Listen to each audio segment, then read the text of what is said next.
nobody wants to make that call. And so nobody was assigned to make that call. A room can sound aligned when every person in it is solving a different problem. As COO, he was responsible for catching that before the cost showed up in delays, resentment, vendor confusion, or wasted effort.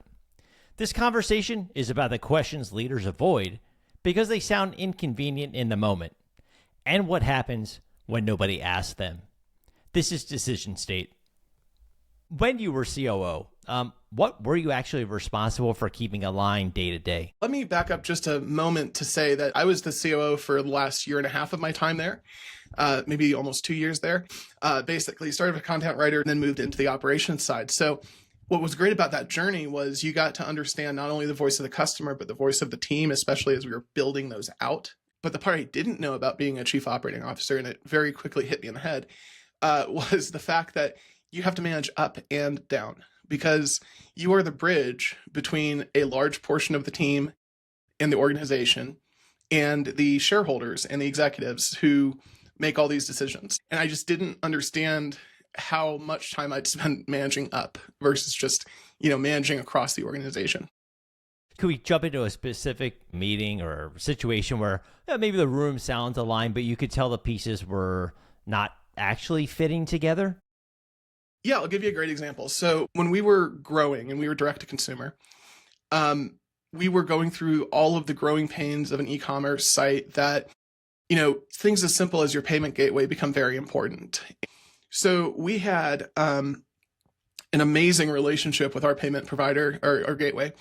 And what was occurring was on the digital side of the house, on the web focused side of the house, you had this heavy push to, we've got to go to, take our headless site and add in this streamlined checkout, Google Pay, Apple Pay, all these things, because we're just losing 1% to 5% of the people we throw through there because they don't want to go grab their wallet.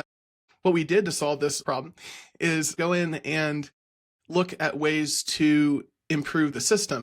The problem was improving the system the fastest resulted in just gutting and replacing the gateway with a different provider that was already set up for that. On one side, you have a group of people who are like, we can change this tomorrow. We can fix this tomorrow. We can stop losing people tomorrow. And on the other side, you have people who are like, okay, bullshit. That's never going to be how it works. It'll be fast, but it won't be 24 hours. And also, by the way, we have this long-standing relationship with this bank and this gateway provider. And whenever we've had a problem, we've been able to call and get the president of the bank on the phone to solve the issue. I mean, these are things that you do not give up lightly, because once you're a number in somebody else's payment processing system, then you're just submitting a support ticket to help desk. There was a lot of consternation in the organization about what direction to go. You won't be surprised to hear, we can get more money in a day or two. Yeah, let's do that. That became the thing that won.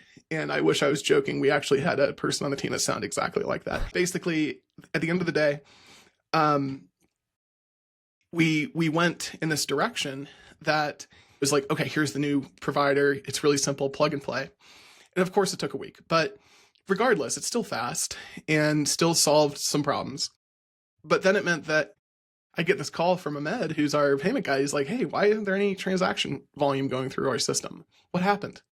And what I didn't know is, again, managing up, nobody wants to make that call. So anyways, I end up with this amazing dude calling my phone going like, dude, I've been there for you at bat every time there's been an issue with like potential fraud or decline rates or whatever, all these things that impact your company's lifeblood. And it was like, so nobody called you. Didn't think that was my job. Didn't think that was my job to even think about. But then at the end of the day, nothing's not your job. Whenever you have that, whether you're a director, a C-suite, manager, whatever your role is, the buck stops with you to a large extent. And anything you touch, you have a degree of ownership in. So yeah, we solved this amazing problem. We got 2% of our transactions back. Oh, it's amazing. Why are we getting all these declines though? And why is the fraud system bouncing like 30% of our attempted purchases? These are all things that if we had not focused as an organization on 24 hours, 3% more, if we had stopped and said, what are the other ramifications? Maybe we should call Ahmed and find out, there's a better way to make decisions. That's one scenario where I think organizationally you had people not necessarily in the moment misaligned, but as the moment developed, you had misalignment that was not identified become worse and worse and more toxic to the final, outcome that you were going for, which eventually we ended up going back to the previous providers. I like to be the dumbest person in the room because that means I get to ask the dumb questions. Nobody else has to. When you're managing up and down at the same time, obviously things got very messy in that scenario and others. But as COO, were you more, would you say, protecting the team from unrealistic expectations or protecting leadership from unclear execution? Little of both? I'd say more on the execution side. Managing up specifically refers to more the personalities involved. So think of an organization like a pyramid, right? And so at the top of the pyramid, individual personalities have a much bigger impact on everything because there's less people in that category. So if you're making important decisions at the pointy end of the pyramid, you're going to have an opportunity for people who may have been amazing at a lower part of the pyramid where there are more voices and more people involved become reckless at the top through no fault of their own. It's not that you change or it just brings out this like horrible stuff about you. It's just there's less roadblocks. There's less opportunity for discernment. And if you recognize that and you see it happening and you start to see things repeating over and over again, that these are unforced errors. These are things that if we had gotten more perspectives, but if you had been aware of certain things before the meeting and been able to bring in that perspective, that voice, without necessarily increasing the headcount of the meeting. Again, I go back to questions being so important. Like, look, I love this. 2% more in 24 hours? That's awesome. Let's do it. How do we do that? And dude, tell me more about how the fraud stuff's handled. Tell me more about that system. And that's a non-confrontational way to go, hey, dumbass, did you think about fraud? Did you think about that part of the system? Now you're somebody who's introducing a question to the room rather than a conflict. And it's based on a perspective that maybe you didn't have before the meeting. And if you had had it before the meeting, you would have been able to more effectively adjust the direction. Some people talk about the sense of responsibility that comes with that. I think it's the sense of danger that comes with that. And if you don't have someone in the room going, I love that, but, or help me understand, like if I don't understand something fully, that's a problem because I'm one of the only people in the room. And that means that the person who does understand more than me might not be in the room and might not have a voice. So if I don't ask the dumb questions, that perspective's completely lost, and that becomes a problem too. Could you take us into a rough week? What was like moving at the same time, and obviously departments were working hard, but maybe not together. Yeah, you said, can you take me in a rough week? And I'm just thinking, which one? But that's startup, that's growth. So imagine you have an engineer on the team, amazing dude, one of my favorites, but their value was so much more towards the beginning of the growth cycle of the company when it's like, how do we Frankenstein this tool together? And that person, that thinking, that process, that knowledge, insanely valuable. Without it, you'd never have the organization be able to grow to the point where they're less relevant. So how do you respect their previous contributions against the changing direction and focus and needs of the organization as you go to a more structured development process? So we had a manufacturer overseas.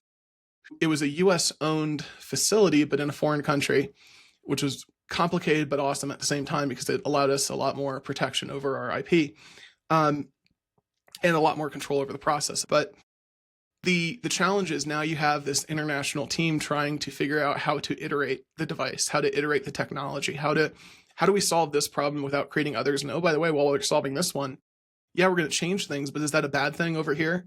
And then you have pride of authorship with the engineering guys that are here stateside, and they're like, no, we didn't do that because of this. It's like, that's not the point. It's not why didn't you do that? It's would this be better? And if this would be better, how do we achieve it without messing something else up? Because what you'll learn, especially when you're the dumbest person in the room, all of the really smart engineering guys, the really smart tech guys, data guys, all of them, they love those meetings because in those meetings, you're telling them no, we're going to do it. And they love it when you go, no, we're going to do it this way. I think it's the best decision. And they go, okay. And then you wait maybe a month or so. And then you come to them with a problem that you can't solve because you're not an engineer. And they go, it's almost like I brought that up in that meeting before. Only if somebody had mentioned specifically this issue that would result. Now, did they mention the specific issue that resulted? No, they're just playing Nostradamus in reverse. But they're holding you under the water, basically saying, hey, dumbass, you didn't listen to us. When you take on smart people, they find smart ways to screw you. And they will do it in a way that's very self-serving and it doesn't help the organization. So it's much better to figure out ways to ask the questions and get the room focused on the problem collectively in that moment than to say, okay, I like what I'm hearing from person A, person B. I appreciate your perspective, but we're going to go this way. You're just setting yourself up for personal drama, but also setting yourself up for organizational challenge. So would it be fair to say that these engineers, it wasn't pressure they were feeling or anyone in the room, it was more they knew the right thing. They knew you guys probably did not, and they were letting you come back to, okay, hey, if you want to take it your way, we're not going to say anything. You're paying us, but we know this is the wrong way. What do you think the reason that they wouldn't speak up in the room and tell you outright, this is a bad call?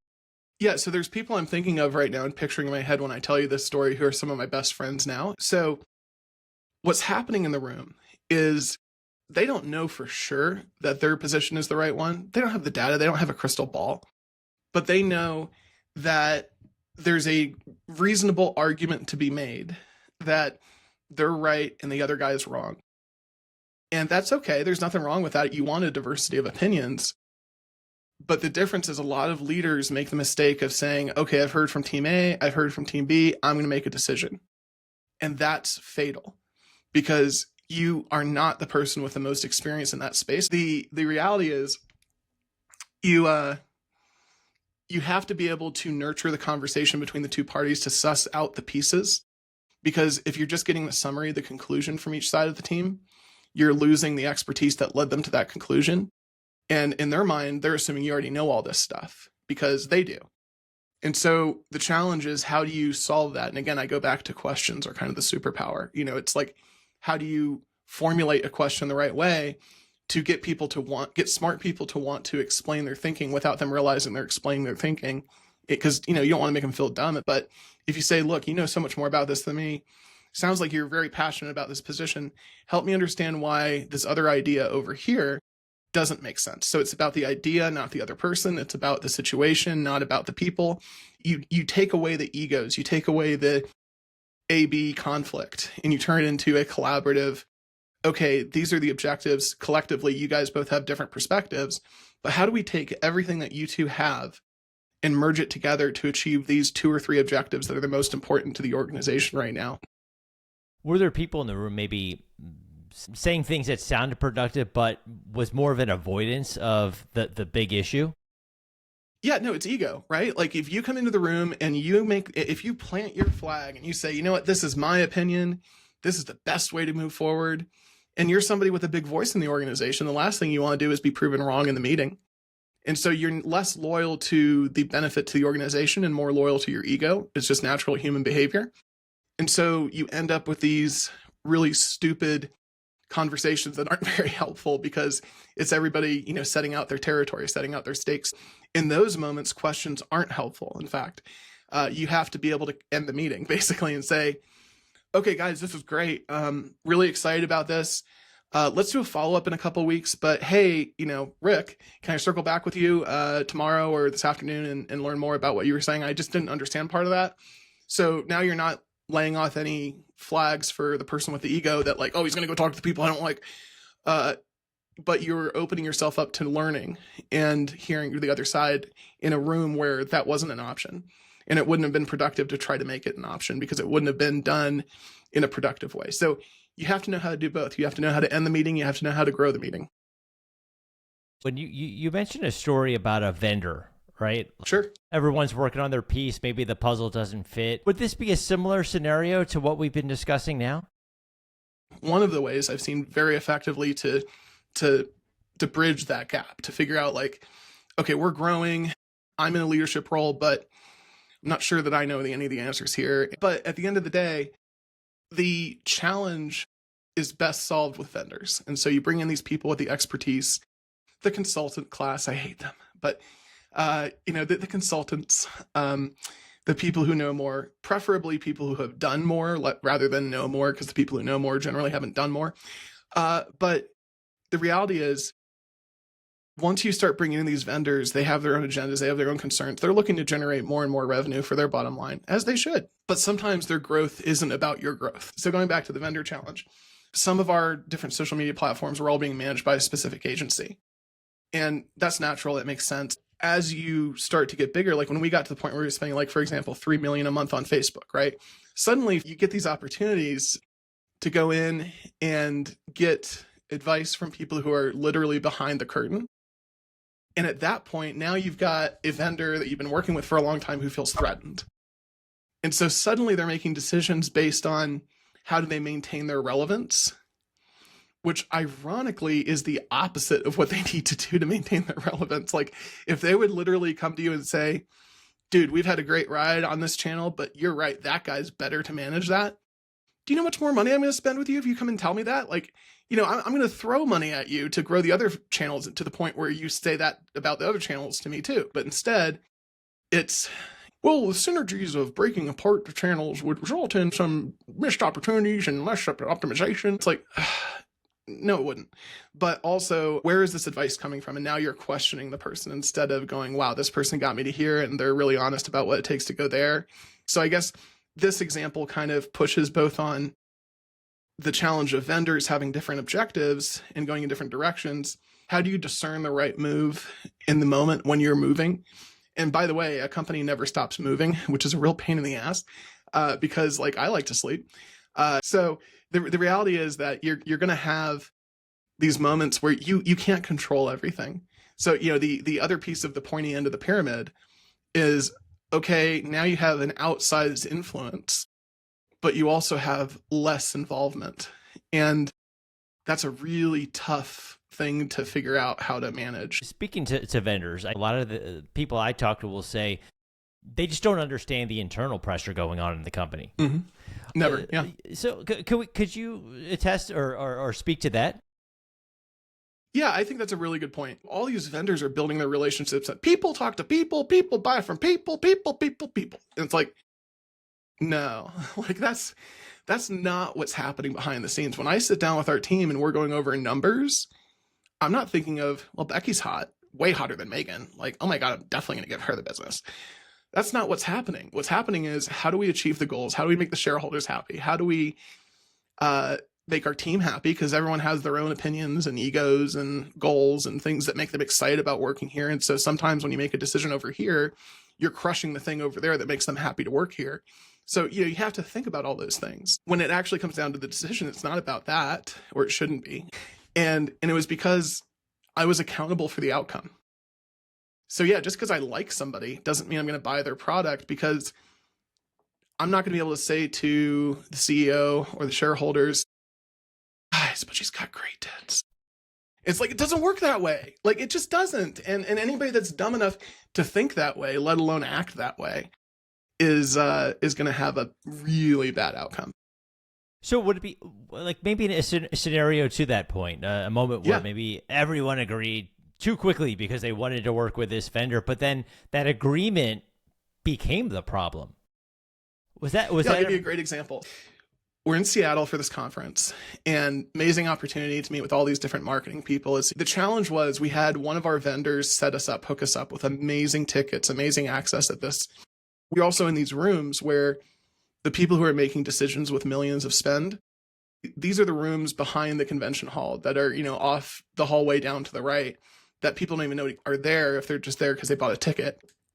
With this amazing access, actually got to talk to, and I'm not changing anything here, actually got to talk to the former CTO of Netflix, sat down with a bunch of really, really smart, accomplished people who had connections to the same agency that got us those tickets. And it's obvious why we're talking to them, because they're trying to wow us, but also at the same time, there's a lot of knowledge and expertise that you get to extract. So that person who was with us, the problem is that person was very susceptible to flattery and very susceptible to we've made it. And in this instance, it was one of those things where you get so excited about the glitz and the glamour, and you lose focus of like, why are we here? What are we trying to accomplish?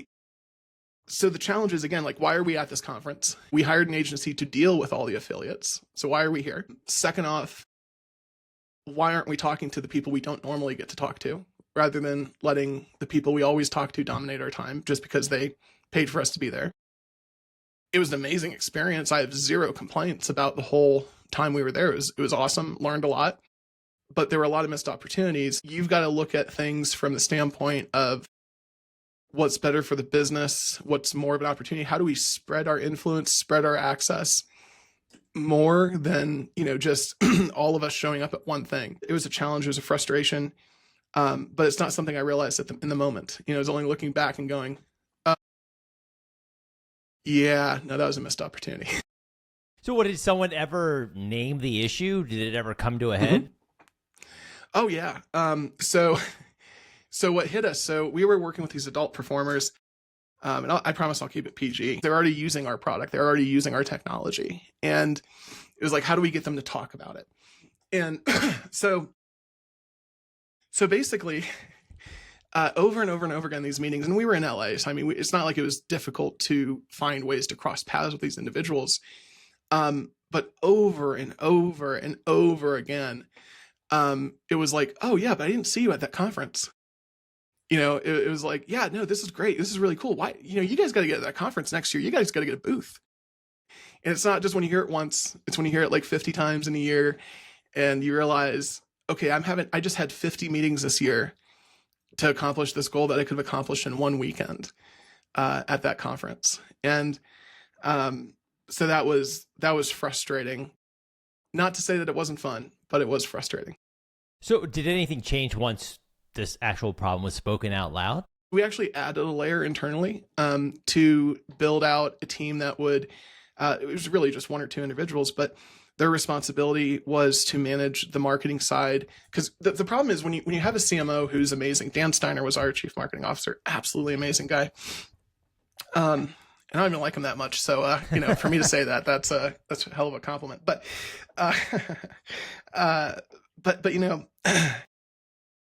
the challenge is when you have an amazing chief marketing officer who has this ability to look into the darkness and see the pictures and figure out how to build something that's going to excite, educate, and enact that purchase or that exploratory action in the buyer.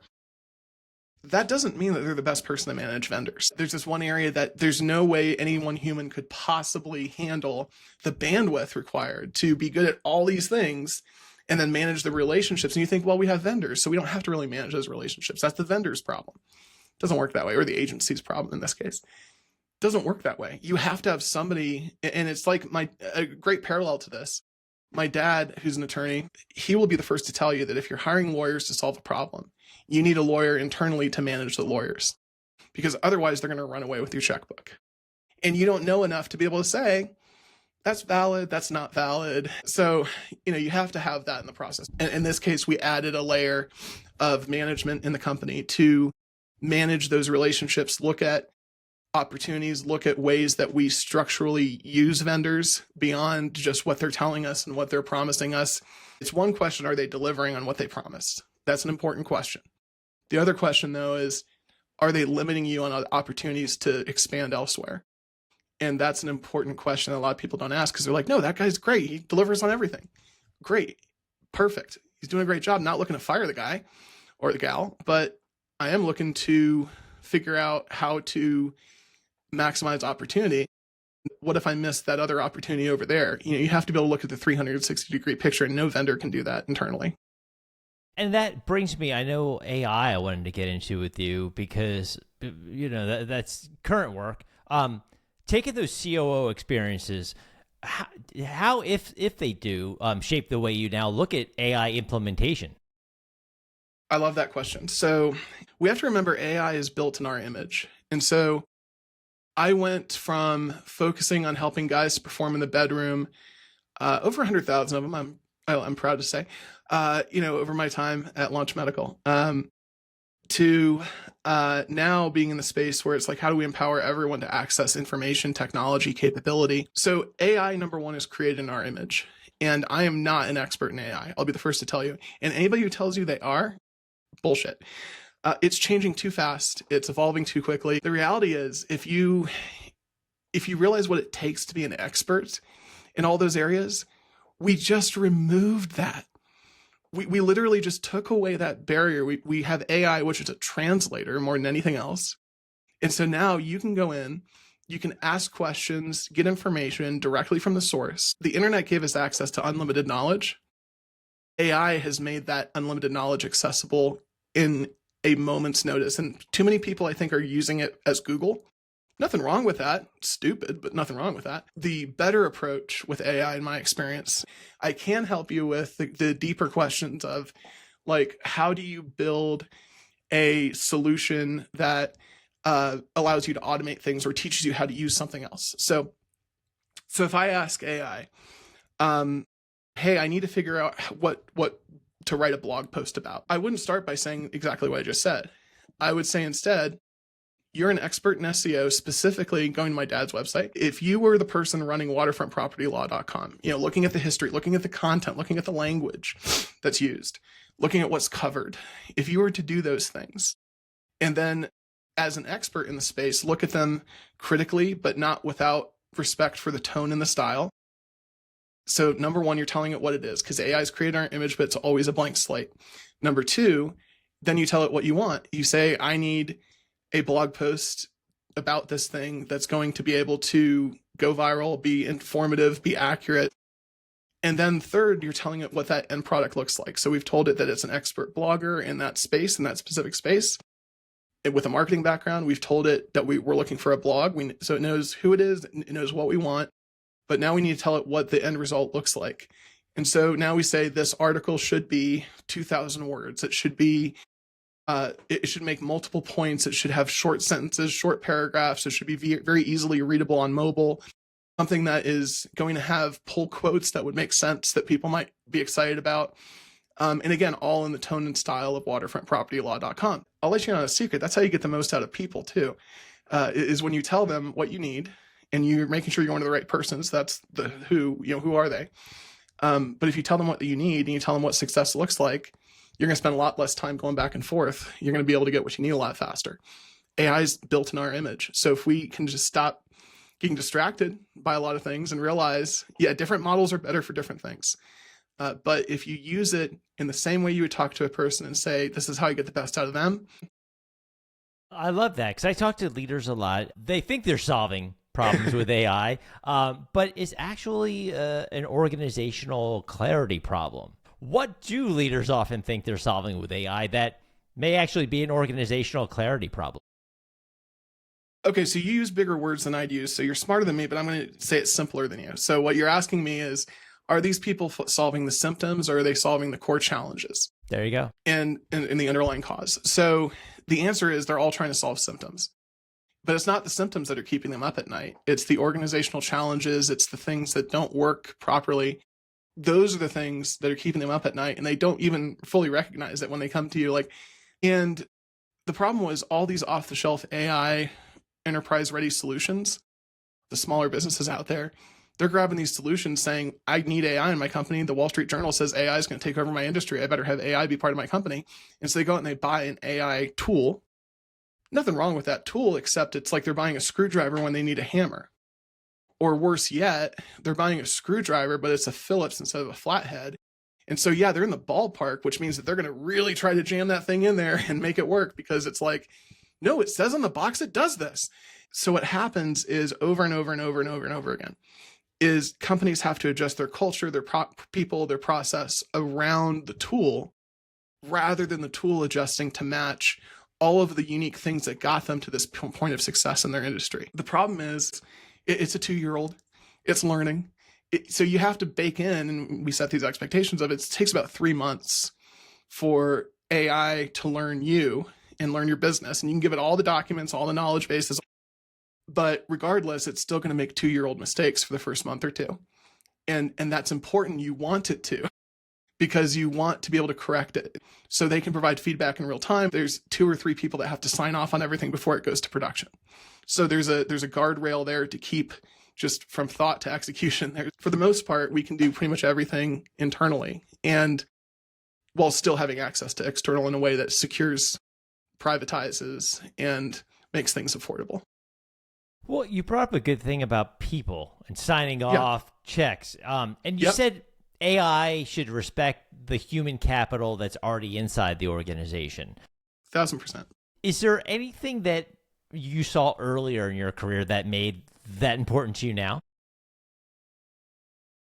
So there's 2 things I want to say. The first I want to say is it's not AI's job to respect human capital. It's the people implementing AI's job to respect human capital. AI is a hammer. It's a screwdriver. I can use that to build a house. I can also use it to murder your wife.